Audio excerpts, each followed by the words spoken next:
Welcome to this series of MGT 101 new short lectures. ये MGT 101 की new short lecture series की video है। Complete series इस channel के ऊपर अपलोड की जा रही है और आज की वीडियो के अंदर आपको मॉड्यूल नंबर 3 करवाया जा रहा है, जिसके अंदर टॉपिक नंबर 17 से 27 तक शामिल हैं। तो शुरू करते हैं ट्यूटोरियल को। So double entry book keeping system, concept of debit and credit. Double entry book keeping में डेबिट और क्रेडिट होता है।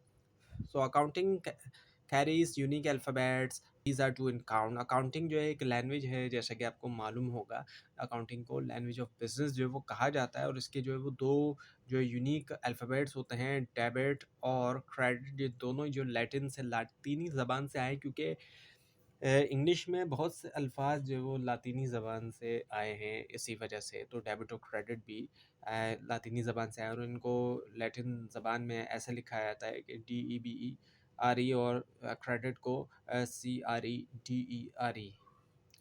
सो alphabet of all the language do not carry any meaning. और ये ऐसे अल्फ़ाबेट्स हैं कि इनकी कोई मीनिंग नहीं कही जाती और इनको टूल्स ऑफ अकाउंटिंग भी कहा जाता है। अब डेबिट ग्रुप अगर हम देखें तो डेबिट ग्रुप में एसेट और एक्सपेंस ये दोनों आ जाते हैं, यानी कि ये दोनों ऐसी चीज़ें हैं जो डेबिट पे बढ़ते हैं और क्रेडिट पे कम होते हैं। जबकि क्रेडिट ग्रुप में और लायबिलिटी, ऑनर्स, इक्विटी और इनकम ये तीनों आ जाते हैं, यानी कि ये तीनों क्रेडिट में बढ़ेंगे और डेबिट में घटेंगे। अब इंपॉर्टेंट चीज़ जो याद रखने की है कि डेबिट और क्रेडिट अल्फ़ाबेट्स हैं अकाउंटिंग लैंग्वेज के। नेचर, डेबिट नेचर के एसेट और एक्सपेंस से ईए से याद रख सकते हैं आप इसको, और क्रेडिट नेचर के ऑनर्स, इक्विटी, लायबिलिटीज़ और इनकम होती है। Now the types of accounts, elements of financial statements, अगर हम इनको देखें, so while recording financial information we have to identify correct type of account. अब फाइनेंशियल इन्फॉर्मेशन रिकॉर्ड करने के लिए हमें आइडेंटिफाई करना होता है जो करेक्ट अकाउंट की टाइप होती है, उसको हम आइडेंटिफाई करते हैं। सो टू बी रिकग्नाइज, ताकि हम रिकग्नाइज कर सकें एसेट्स या क्रेडिट के, सॉरी डेबिट या क्रेडिट के तौर पर भी। अब मॉडर्न जो अप्रोच है इसके मुताबिक हम देखें तो क्लासिफाई किया गया है 5 जो मेन टाइप्स हैं उसमें, यानी कि एसेट्स, लाइबिलिटीज़, इक्विटीज़, इनकम और एक्सपेंस, इस तरीके से किया गया है। और मॉडर्न अप्रोच के हिसाब अलावा हम जो ट्रेडिशनल या कन्वेंशनल अप्रोच है इसके हिसाब से अगर हम देखें तो 3 तरह से जो है वो डिवाइड किया गया है अकाउंट्स को। जो कि पर्सनल अकाउंट है जिसके अंदर कस्टमर, सप्लायर वगैरह आ जाते हैं। रियल अकाउंट है एसेट्स, और नॉमिनल अकाउंट है। नॉमिनल अकाउंट में रेवेन्यू एक्सपेंस आ जाते हैं, ये भी याद रखना आपने ज़रूरी है, लेकिन ज़्यादातर जो यूज़ किया जाता है वो मॉडर्न अप्रोच का है।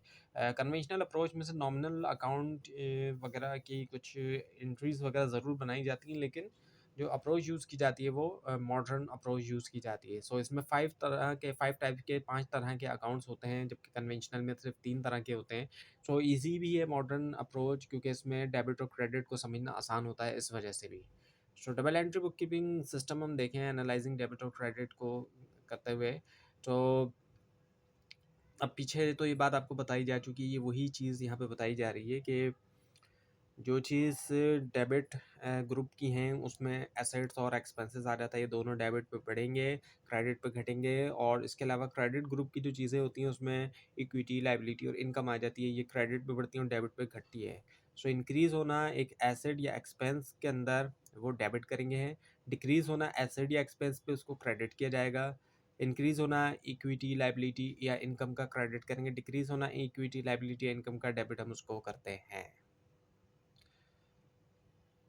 सो approach to recognise debit and credit अगर हम देखें, सो जो फाइनेंशियल इम्पैक्ट होता है अकाउंटिंग इक्वेशन के ऊपर, एसेट जो कि बराबर होता है वहाँ पर लायबिलिटी प्लस ऑनर्स इक्विटी के, उसको ट्रांसलेट किया जाता है यूज़ करते हुए डेबिट और क्रेडिट। डुअल इफेक्ट होता है। अब जो double entry book keeping system है इसमें क्या होता है कि डुअल इफेक्ट होता है, हर ट्रांजेक्शन के 2 इफेक्ट होते हैं और एक साइड जो है वो डेबिट होती है और दूसरी जो है वो क्रेडिट होती है, यही double entry book keeping system में होता है। अब एक अहम चीज़ ये कि अकाउंटिंग और जो मेन हेड है उनमें फ़र्क है। मेन हेड्स अकाउंटिंग हेड नहीं है। मेन हेड्स क्या हो गए, एसेट्स, एक्सपेंसेस, इक्विटीज़, लाइबिलिटीज़ और इनकम, ये मेन हेड्स हो गए। मेन हेड्स होते हैं जो कि ब्रॉड अकाउंट टाइप है, लेकिन accounting head specific named account होते हैं।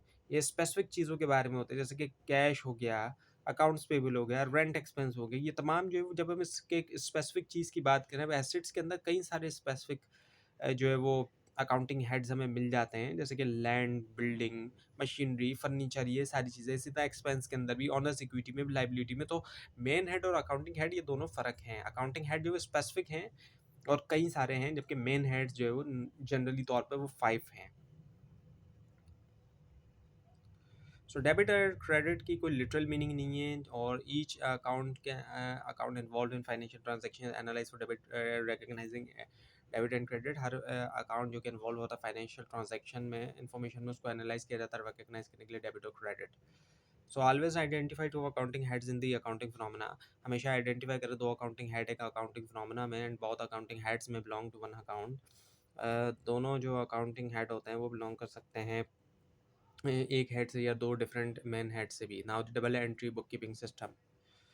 सो अब डबल एंट्री की थोड़ी अगर हम इसकी हिस्ट्री देखें, पीछे जाकर देखें, तो इसका ओरिजिन जो मिलता है वो हमें मिलता है कि डिस्क्राइब किया गया था उसको इटली के अंदर 1494 में। ल्यूका पैकियोली कहते हैं founder of double entry book keeping system. कुछ लोग फाउंडर ऑफ अकाउंटिंग भी कहते हैं, लेकिन ज़्यादा स्पेसिफिक अगर हम रहें तो founder of double entry book keeping system Luca Pacioli. और ये जो है एक सिस्टम है, double entry book keeping system जो है जहाँ पर हर ट्रांजेक्शन अफेक्ट करती है दो या ज़्यादा अकाउंटिंग हेड्स को, और नतीजा ये निकलता है कि इंक्रीज या डिक्रीज होता है इन हेड्स के अंदर, जिसको रिकॉर्ड किया जाता है यूज़ करते हुए डेबिट और क्रेडिट भी।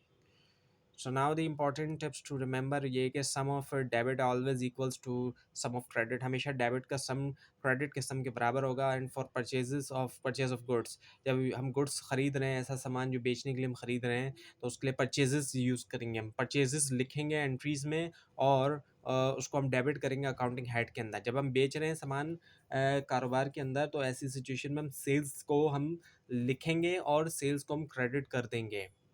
और जब ऑनर पैसा निकाल रहा होता है अपने पर्सनल इस्तेमाल के लिए, उसको हम ड्राइंग से रिकॉर्ड करते हैं, उसको हम डेबिट कर देंगे। और इसी तरह से जो ऑनर ने इन्वेस्टमेंट इंट्रोड्यूस की बिजनेस के अंदर, ही कैपिटल का वर्ड यूज़ करेंगे और उसको हम क्रेडिट कर देते हैं। अब इंपॉर्टेंट चीज़ जो याद रखने की है, और वो ये कि फॉर पेमेंट थ्रू चेक। अब चेक के ज़रिए जब किसी चीज़ की पेमेंट की जाएगी, अब चेक के ज़रिए पैसा कहाँ से निकलता है? बैंक से निकलता है। तो ऐसी सिचुएशन के अंदर हम चेक के जब वर्ड आप देखेंगे एंट्रीज वगैरह में आता है, तो वहाँ पे आप बैंक का लफ्ज़ यूज़ करेंगे। अगर बैंक के ज़रिए पैसा दिया जा रहा है, तो ऐसी सिचुएशन में बैंक क्रेडिट होगा, और बैंक में पैसा आ रहा है चेक के ज़रिए, तो फिर वो डेबिट हो जाएगा। For decrease in purchased goods और stock other than because of sales and purchase return transaction use purchase as credit accounting head. अगर डिक्रीज होता है परचेज गुड्स में या स्टॉक में सेल्स की, अदर देन सेल्स की वजह से, या फिर परचेज रिटर्न ट्रांजेक्शन की ऐसे परचेज का यूज़ किया जाए एज अ क्रेडिट जो है अकाउंटिंग हेड के तौर पे। और for goods return to supplier, जो गुड्स रिटर्न कर दिए गए सप्लायर को यूज़ करें परचेजेस रिटर्न जो है as a credit accounting head के तौर पे। और जो कस्टमर रिटर्न कर रहा है, वापस ला के दे रहा है, यूज़ करेंगे हम सेल रिटर्न, और उसको हम डेबिट कर देंगे, उसको हम डेबिट करेंगे। Now the concept of voucher. अब वाउचर का जो कॉन्सेप्ट है उसको समझते हैं। So two accounting heads along with their values are recognized on voucher। यानी कि दो जो अकाउंटिंग हेड होंगे, साथ में उनकी वैल्यूज़ का इस्तेमाल करते हुए हम उनको वाउचर के अंदर जो है वो रिकग्नाइज जो है वो करते हैं।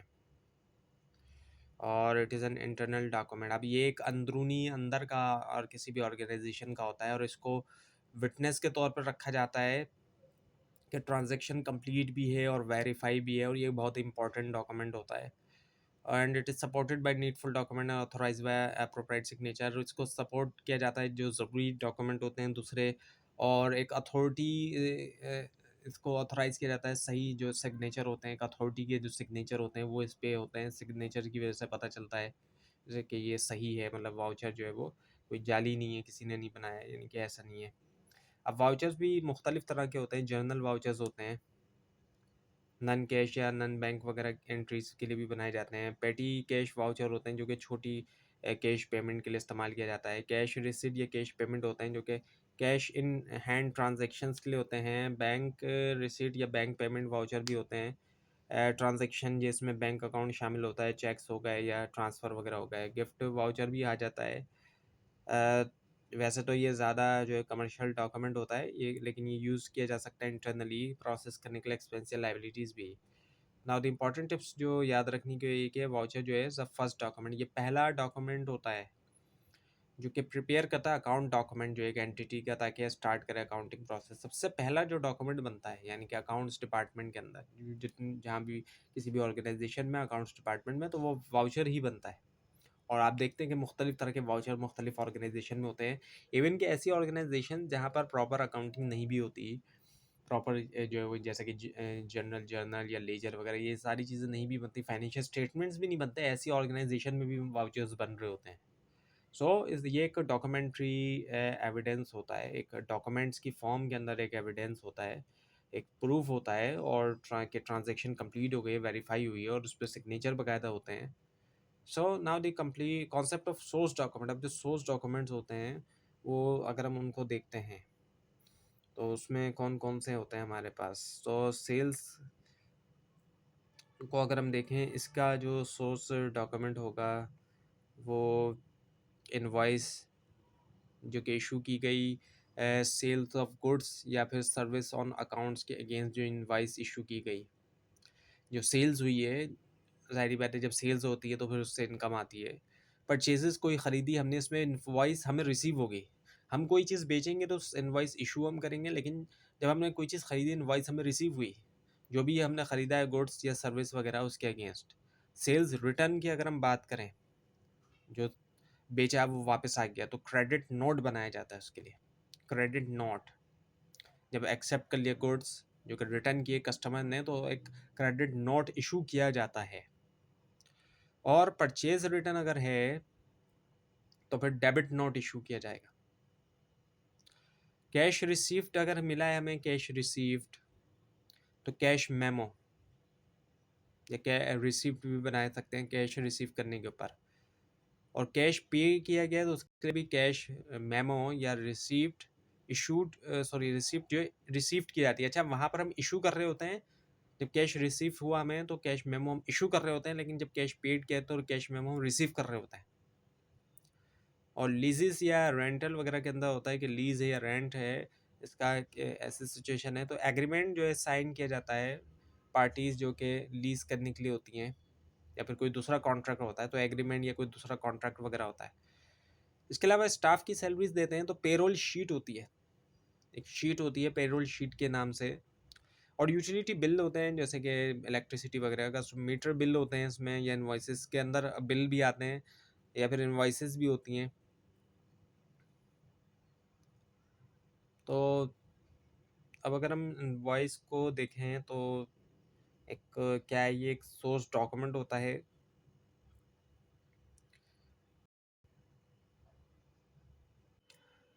परचेज या सेल जो होती है गुड्स और सर्विस की, और इनवॉइस आपके सामने यहाँ पर एक दिखाया गया फॉर्मेट के, उसमें इनवॉइस लिखा होता है, उसके अलावा गुड्स का टोटल लिखा हुआ है, ट्रेड डिस्काउंट अगर कोई दिया गया है तो कितने परसेंट है और उसकी कितनी वैल्यू बनती है, वो फिर नेट टोटल कितना बन गया डिस्काउंट वगैरह के बाद, और फिर वैट जो टैक्स वगैरह लगता है वो कितने परसेंट लगा है, और फिर उसको मिला के टोटल कितना पेएबल है, यानी कि टोटल कितना जो है वो पे किया जाएगा। और टर्म्स भी लिखी होती हैं जैसे कि 4% settlement discount for payment with in 14 days, यानी कि 4% दिया जाएगा सेटलमेंट डिस्काउंट अगर 14 डेज के अंदर में पेमेंट जो है वो कर देते हैं तो ऐसी सिचुएशन में। अब जो है वो क्रेडिट नोट के बारे में आपको बताया जा रहा है। जो क्रेडिट नोट होता है, एक डेबिट नेट नोट हो,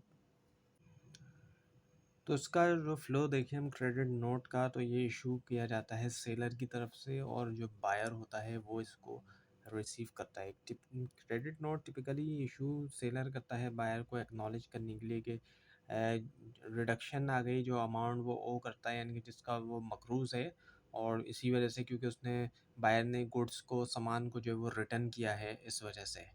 अब इम्पॉर्टेंट टिप्स देखें अगर हम, तो इनवॉइस, क्रेडिट नोट और कैश मेमो प्रिपेयर होते हैं, और इशू करता है कौन करता है इनको, सेलर जो है वो करता है। डेबिट नोट जो है वो बायर प्रिपेयर करता है, और ये इशू किया जाता है जब रिटर्न कर रहे होते हैं गुड्स सेलर को, और एक रिक्वेस्ट भी की जाती है कि एडजस्टमेंट की जाए अकाउंट के अंदर, यानी कि एडजस्टमेंट इसी तरह से होगी कि कमी की जाए, अगर जितना माल अब आ गया है वापस कर दिया तो उसको कम किया जाएगा, उसका जो ओ अकाउंट है, जो ओल्ड अकाउंट है, जो मकरूज़ है जितने का। सो सेलर फिर इशू करता है क्रेडिट नोट जो रिस्पॉन्स के अंदर। अगर गुड्स रिटर्न जो है वो एक्सेप्ट कर लिए गए। So different types of books of account, मुख्तलिफ तरह के जो बुक्स ऑफ अकाउंट्स होते हैं अगर हम उनको देखें, सो टू बुक्स ऑफ अकाउंट्स हैं जो मेन है, उसमें बुक्स ऑफ ओरिजिनल एंट्रीज आ जाती है और बुक्स ऑफ सेकेंडरी एंट्रीज भी आ जाती हैं। अब यहाँ पर ये जो है काफ़ी छोटा जो है वो आप देख रहे होंगे, तो इसको समझते हैं। और बुक्स ऑफ ओरिजिनल एंट्री जो है इसके अंदर general journal, cash book, sales journal, purchase journal वगैरह आ जाते हैं, जबकि बुक्स ऑफ सेकेंडरी एंट्रीज में जनरल लेजर, सब्सिडरी लेजर वगैरह ये जो है आ जाते हैं। Now the important tips to remember, separate journals जो है इनको मेंटेन किया जाता है कैश और नॉन कैश ट्रांजैक्शंस के लिए, और जो बैलेंस होता है सब्सिडरी लेजर्स का वो शो नहीं किया जाता फाइनेंशियल स्टेटमेंट्स में, उनको रखा जाता है as a memorandum. So accounting system में अगर हम कैश और एक्रूअल का देखें, सो कैश अकाउंटिंग को अगर हम देखेंगे, सो ट्रांजैक्शंस जो है are recorded only when cash receive और पेड। कैश अकाउंटिंग ऐसी अकाउंटिंग होती है कि जहाँ पर ट्रांजैक्शन तभी हम रिकॉर्ड करते हैं जब कैश रिसीव हुआ या पे किया, यानी कि जब कैश में आया या गया तभी हम रिकॉर्ड कर रहे हैं। जैसे कि 2009 में क्या हुआ कि office rental paid for 15 month at the rate of 10,000 per month, 1,50,000 shall be recognized at the expense of 2000 for the year 2009. Cleaning agent receive 180 against the office against office cleaning for 18 months. 180 shall be recognized as his income. तो जो rent पे किया गया 15 months के लिए 1,50,000 का, वो पूरा का पूरा रिकग्नाइज किया गया एक्सपेंस के तौर पे 2009 के अंदर, जबकि इनकम जो रिसीव हुई 18 मंथ्स के लिए 180,000 की, उसको पूरा का पूरा रिकग्नाइज किया गया इनकम 2009 में। अब एक्रूअल बेस अकाउंटिंग अगर हम देखें तो एक्रूअल अकाउंटिंग में कैश का मामला नहीं है कि मतलब सिर्फ जो है कैश जब आ रहा है या जा रहा है उसकी बुनियाद के ऊपर हम रिकॉर्ड करें, नहीं, ट्रांजैक्शन जो है रिकॉर्ड होती हैं on the basis that expenses and income belong to reporting period. कौन से रिपोर्टिंग पीरियड से ताल्लुक़ है, regardless the condition in terms of cash has happened और नॉट, यानी कि कैश आया नहीं गया उससे फ़र्क नहीं पड़ता, इसमें फ़र्क पड़ता है कि वो जो पीरियड है उसको देखा जाता है। So office rental paid for 15 month at the rate of 10,000 per month, 150,000 shall be recognised as rent expense for the year 2009। तो अब जो है वो क्या हुआ कि रेंट पे किया गया है 15 मंथ 1,50,000 और सिर्फ 12 मंथ ही 2009 में है। तो अब भले ही 150 पे कर दिया गया 3 मंथ एक्स्ट्रा का, लेकिन जो 3 एक्स्ट्रा हैं उनको प्री पेमेंट कंसिडर किया जाएगा, वो 2009 के एक्सपेंस उनको कंसिडर नहीं किया जाएगा। 2009 का एक्सपेंस नहीं है वो, क्योंकि वो कैश बेस अकाउंटिंग नहीं हो रही। एक्चुअल अकाउंटिंग जो वो क्लियर पिक्चर देते हैं हमें कैश बेस अकाउंटिंग के मुकाबले में। और इसी तरह से दूसरी मिसाल ये है कि इनकम जो रिसीव हुई 18 मंथ्स के लिए 1,80,000 ओनली, अब जो 12 मंथ ही हैं ज़ाहिर बात है 2009 के अंदर, जबकि रिसीव हो रही है वो 18 मंथ्स की, तो ऐसे सिचुएशन के अंदर 1,20,000 को ही रिकग्नाइज किया जाएगा 2009 में। बाकी जो एक्स्ट्रा 6 मंथ है वो अनअर्नड इनकम कहलाई जाएगी, उसको अनअर्न कहा जाएगा, यानी कि वो अगले साल की आने वाले जो 6 महीने उनकी, उसको हम अनअर्न इनकम कहते हैं। और वो अनअर्न इनकम एक लाइबिलिटी होती है और वो आगे चल के फिर जो है इनकम बनती है। तो एक एग्ज़ाम्पल है यहाँ पर, अब electricity bill for the last quarter October to December was not paid until the end of year December 31st 2009। Electricity bill जो लास्ट क्वार्टर जो है 2009 का, जो कि अक्टूबर से दिसंबर तक का था, वो पे नहीं किया गया जब तक जो है दिसंबर 31st 2009 में। तो अब कैश के मुताबिक अगर अकाउंटिंग करेंगे, यूटिलिटी बिल को एक्सपेंस के तौर पर रिकॉर्ड ही नहीं किया गया जब तक उसको पे नहीं किया गया एंड में साल के, जबकि एक्रूअल अकाउंटिंग के मुताबिक इसको रिकग्नाइज किया जाएगा जिन महीनों का ये बिल है। और उसके अलावा फिर इंश्योरेंस की जो कि एडवांस में पे कर दिया गया 2009 के लिए, लेकिन ये किया गया था नवंबर 1st 2008 में। तो कैश के मुताबिक पेमेंट को एक्सपेंस रिकॉर्ड कर लिया जाएगा 2008 के ही अंदर नवंबर में, जबकि एक्रुअल अकाउंटिंग के हिसाब से इसको प्री पेमेंट या पेड इन एडवांस रिकॉर्ड किया जाएगा, और ये एक्सपेंस होगा कब का, 2009 का एक्सपेंस होगा जिस महीने के लिए इसको पे किया गया है। तो अब इम्पॉर्टेंट बात याद रखने की है वो ये है कि कैश बेस्ड अकाउंटिंग जो है वो, उसमें कैश से ताल्लुक़ रखता है कि कब कैश आ रहा है या जा रहा है, तभी हम एक्सपेंस या रिसीप्ट उसको कंसिडर कर देंगे। जबकि एक्रुअल अकाउंटिंग जो है वो, जहाँ पर ये रिपोर्ट करता है जब इनकम अर्न हुई या एक्सपेंसेस इनकर्ड हुए तब। अब ये single versus double entry system, single entry जो है वो सिंपलेस्ट फॉर्म जो है वो कहलाई जाती है बुक कीपिंग की, और इसमें सिर्फ एक ही सिंगल इफ़ेक्ट ही होता है। जब तक डुअल एंट्री में क्या हो रहा है कि डुअल इफ़ेक्ट हो रहे हैं, दो इफ़ेक्ट हो रहे हैं, एक डेबिट साइड तो एक क्रेडिट साइड। और ये एक ऐसा सिस्टम होता है सिंगल एंट्री के लिए कि इसके लिए कोई बैकग्राउंड या ट्रेनिंग की भी ज़रूरत नहीं होती है अकाउंटिंग के अंदर। अब डबल एंट्री करने के लिए एक क्वालिफाइड अकाउंटिंग की ज़रूरत होती है, एटलीस्ट उसने अकाउंटिंग पढ़ी हो या कहीं ना कहीं से अकाउंटिंग सीखी हो, तो ही डबल एंट्री जो है वो बुक कीपिंग करने के लिए स्किल जो है वो डेवलप होते हैं। अदरवाइज़ जो सिंगल एंट्री है इसके लिए कोई ख़ास ट्रेनिंग की ज़रूरत नहीं है, स्किल कोई ख़ास स्किल की भी इसके लिए ज़रूरत नहीं होती सिंगल एंट्री के लिए। और इसीलिए आप देखते हैं कि अक्सर दुकानदार जो है वो रजिस्टर के ऊपर जो है वो रिकॉर्ड कर रहे होते हैं, और उन्होंने कभी अकाउंटिंग पढ़ी भी नहीं होती और ना कहीं से सीखी होती है, और वो सिंगल एंट्री को फॉलो कर रहे होते हैं, इसलिए उनको कोई ख़ास ट्रेनिंग की भी ज़रूरत नहीं पड़ती सिंगल एंट्री के अंदर। सो एंटिटीज़ जो कि यूज़ करती है सिंगल एंट्री अप्रोच, वो इफ़ेक्टिवली तौर पर लिमिटेड भी होती हैं कि वो रिपोर्ट कर रहे हैं कैश बेसिस के ऊपर। अब जो स्मॉल बिजनेसेस होते हैं वो सिंगल एंट्री अप्रोच तक चलते हैं, और इसी वजह से वो लिमिट भी रहते हैं रिपोर्टिंग के ऊपर, कैश बेसिस पे वो सिर्फ चल रहे होते हैं, तो उनकी जो काफ़ी लिमिट्स का उनको सामना करना पड़ता है सिंगल एंट्री की वजह से। Now the adequacy of single entry system. So small entities may in fact prefer single entry accounting over double entry when all or most of the conditions apply। अब ज़्यादातर जो स्मॉल एंटिटीज़ हैं वहाँ पर वो सिंगल एंट्री की तरफ ही जाएंगे अगर उनको ऑप्शन दिया जाए, तो डबल एंट्री के मुकाबले में वो सिंगल एंट्री को ही करेंगे। और कंडीशंस होती हैं कुछ ऐसी कि जैसे कि entity use cash based accounting not accrual accounting, वहाँ पर कैश बेस्ड अकाउंटिंग हो रही है, उनका बिजनेस भी कैश में चल रहा होता है। And there are few financial transactions per year, और सबसे अहम चीज़ ये कि फाइनेंशियल ट्रांजेक्शन उनकी इतनी ज़्यादा नहीं भी होती हैं। अब एक दुकान भी है तो उसकी भी फाइनेंशियल ट्रांजेक्शन इतनी ज़्यादा नहीं होगी जो एक कंपनी की ट्रांजेक्शन हो रही है फाइनेंशियल ट्रांजेक्शन। और entity does not sell on its on credit, credit के ऊपर वो सेल नहीं करते हैं नॉर्मली। एक दुकानदार जो है वो क्रेडिट पे सेल नहीं करता है। Customer must pay at the time of sale, जो उनको सेल के टाइम पे ही पे कर रहा होता है। And there are few employees, और अगर उन्होंने एम्प्लॉयज़ भी रखे होते हैं तो गिने उनके एम्प्लॉयज़ होते हैं।